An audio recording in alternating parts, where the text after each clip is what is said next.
Good evening, Americans.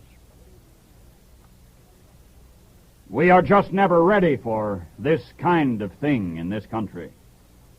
We deplore the hotheads elsewhere in the world who change governments with guns, but we try to ignore the fact that now 4 of our own presidents have been cut down by assassins. It had been such a tremendous welcome at the Dallas airport and all along the parade route that Mrs. Kennedy, who had become perhaps his greatest political asset, turned to her husband and said, "You can't say Dallas wasn't friendly to you." Moments later, in the back seat of that open car, she cradled her husband's bleeding head in her arms, saying, "Oh no, oh no." Top speed, it was still 5 minutes to Parkland Hospital. Mrs. Kennedy did not collapse, no hysteria. When she entered the hospital, her chic fuchsia suit was covered with her husband's blood. President Kennedy, within 30 minutes, was dead from a bullet in his brain.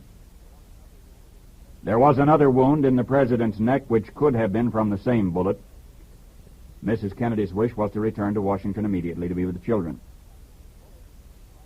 The bullets, by now you know, came from a warehouse window. On the 5th floor, police found the remains of some fried chicken and some paper. The assassin had waited there for some time. And a Mauser rifle with a scope sight, 3 cartridges fired, 1 still in the chamber.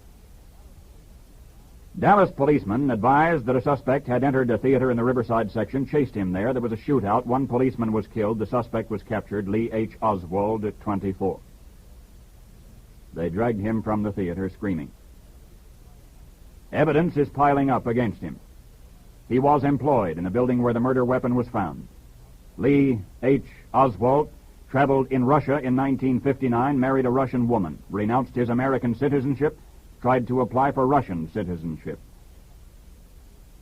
It's significant, killed by extreme right-wing elements.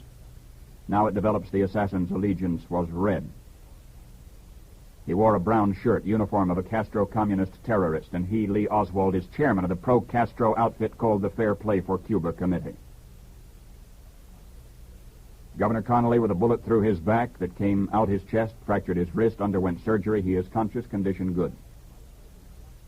Vice President Johnson, who was riding in a separate car a considerable distance behind Kennedy's, was unhurt. Lyndon Johnson is now President of the United States.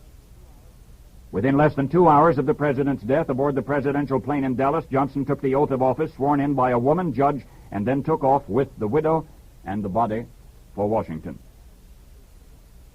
When the first news came today, before it was even confirmed that the president had been killed, a flood of sell orders hit the floor of the New York Stock Exchange. They rang the bell, closed down for the day, but before they could, industrials had plummeted $21.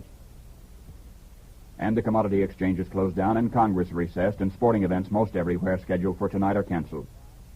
Pope Paul, advised, went to his private chapel to pray. General Douglas MacArthur, in a telegram to Mrs. Kennedy tonight, said, quote, "I realize the utter futility of words at such a time, but as a former comrade in arms, his death kills something within me." The president's special car has a bulletproof bubble glass top, but the top was down today so that he could wave to the enthusiastic crowds. The Dallas reception was the most enthusiastic of any stop in Texas. For weeks, a big debate raged over who of the city's luminaries would get to sit at the head table this noon. Nobody did.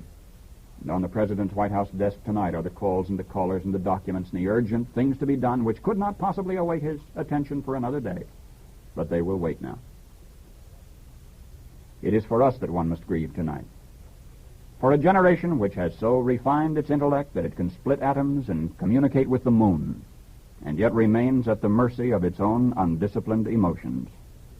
If the world is one day destroyed, it'll come just like this, you know. It'll not be the H-bomb that did it. It'll be the greed or the fear or the hate that set it off. Paul Harvey. Good night. ABC, Chicago.